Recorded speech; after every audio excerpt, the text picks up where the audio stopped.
atenção foi mais essa questão das informações sobre redes sociais no geral, de informar como você pode se proteger de cyberbullying, como se proteger de pessoas que podem estar te perseguindo, as dicas sobre, por exemplo, você vai postar um history em um lugar que você tá, espera um pouquinho, sai dali primeiro. São coisas essenciais e que me chamaram bastante atenção por estarem focando nisso, porque apesar de ser muito falado, não é acessível nem interessante ou até apetitoso para as pessoas olharem.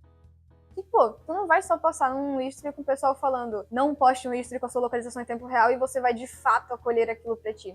Não, tu tem que ter um gingado pra poder começar a transformar aquilo ali em um hábito. O jeito que estão trazendo todos esses assuntos é muito, não só inovador, mas muito inteligente e chamativo também. É uma coisa chamativa. Você vai ver um joguinho com uma personagem bonitinha e você vai pensar, caramba, eu vou ver.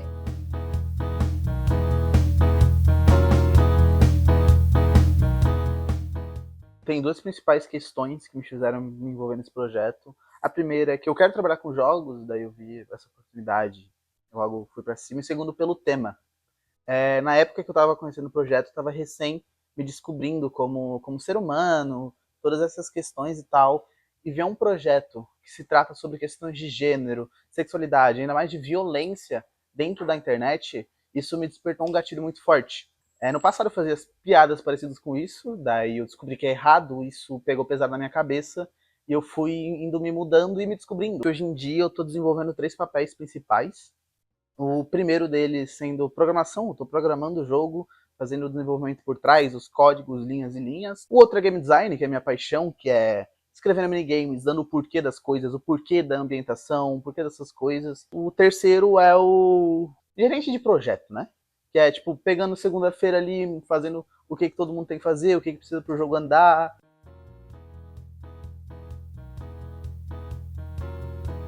Eu acho que o maior impacto é mais sociocultural. A gente está trazendo uma perspectiva nova do que é violência para as pessoas, para engajar com um público novo, que normalmente não entende bem essa dinâmica da forma que a gente fala na internet. Eu sou parte do design do jogo, criação do jogo e criação dos personagens, eu crio a parte do roteiro, a diálogos, a parte da história, como que a história vai sendo envolvida.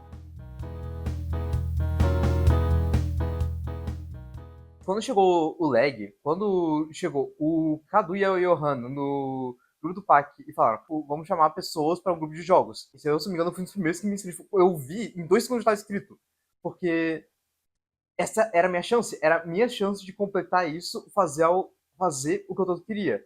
E não só por mim, mas sim por causa que quando começaram a falar com lag, eu pensei, cara, eu posso, tipo, não entender muito desse assunto. Mas é um assunto que eu quero que as pessoas ouçam. É um assunto que eu sei que é importante e que eu sei que é bom ter forma de conseguir mostrar ele do máximo possível. Então, eu entendo o projeto não só por mim, pelo meu sonho, mas sim por causa que eu acredito que é algo que deve ser feito, algo que deve ser explorado. Hoje eu trabalho mais com map design, mexer com o mapa em si como um todo, pensar como que essas coisas podem encaixar com o contexto, como outras não podem. Eu me interessei muito porque eu fui uma jovem que foi um pouco afetada por isso, da falta de informação. Por também ser uma pessoa não binária, a questão de gênero dentro da história me pegou muito, porque também foi algo que me faltou muito quando eu era criança.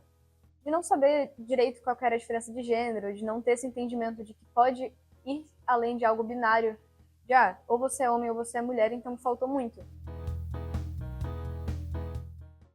Eu estou como mentor deles, mais na parte técnica, e também eu faço a ponte de conexão do lag com o pessoal do desenvolvimento. Né? Antes desse projeto eu não tinha parado para pensar muito sobre isso, ou sobre o quanto isso acontece no dia a dia. Então é bom ter a existência desse projeto é boa porque joga uma luz nesses problemas que muitas vezes a gente olha, mas não repara, não para pensar nele. Eu não tinha menor percepção do quanto extenso isso era, principalmente na internet. O quando, tipo, uma pessoa pode ser odiada, pode ser trollada só por causa que ela se identifica com alguma coisa, só porque ela não é o que nos olhos de outra pessoa ela devia ser. Nosso time ele é baseado majoritariamente em homens. Homens, na maioria, héteros, cis. Então a gente vê muito essa questão de eles não entenderem esses conceitos, mas eles estarem aprendendo com isso.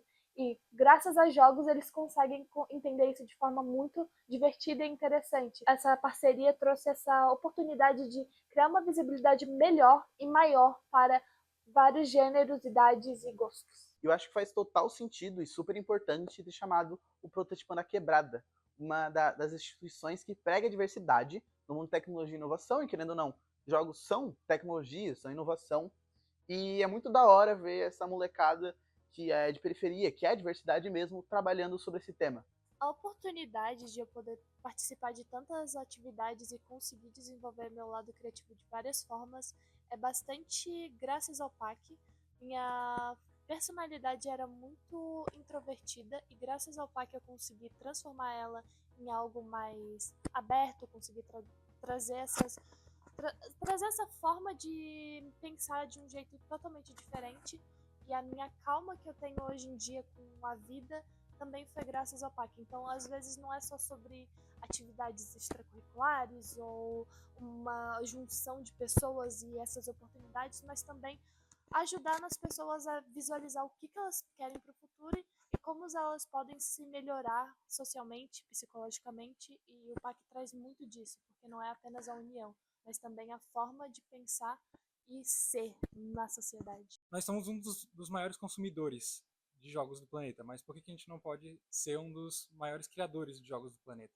E eu quero poder fazer parte desse movimento de poder trazer mais pessoas para o mundo do desenvolvimento e quem sabe abrir os olhos de mais pessoas para investir no mercado brasileiro, porque tem muita gente com muita criatividade que não está tendo oportunidade direito, e o PAC com esse projeto de jogos tá aí para mostrar que existe possibilidade para isso. Hoje em dia, mesmo com as dificuldades do projeto, mesmo com bloqueios criativos, eu percebo que eu tô em um lugar que é uma oportunidade simplesmente imperdível, porque eu sei que tem gente que tem o mesmo sonho que eu. Eu sei que tem gente que tá ralando muito pra conseguir ter uma oportunidade que nem eu tive. E é surreal, completamente surreal pra mim, que eu consegui chegar aqui tão cedo. Eu tenho muito a agradecer, é o que eu tô estampado aqui na minha camisa agora. O PAC me abriu portas para isso, para trabalhar com jogo. Eu fiquei uns 2 anos sem saber o que fazer, sem saber o que estudar, sem saber que nada. E o PAC só me dando apoio para mim poder evoluir, descobrir o que eu queria e agora me colocando aqui é simplesmente muito, muito da hora.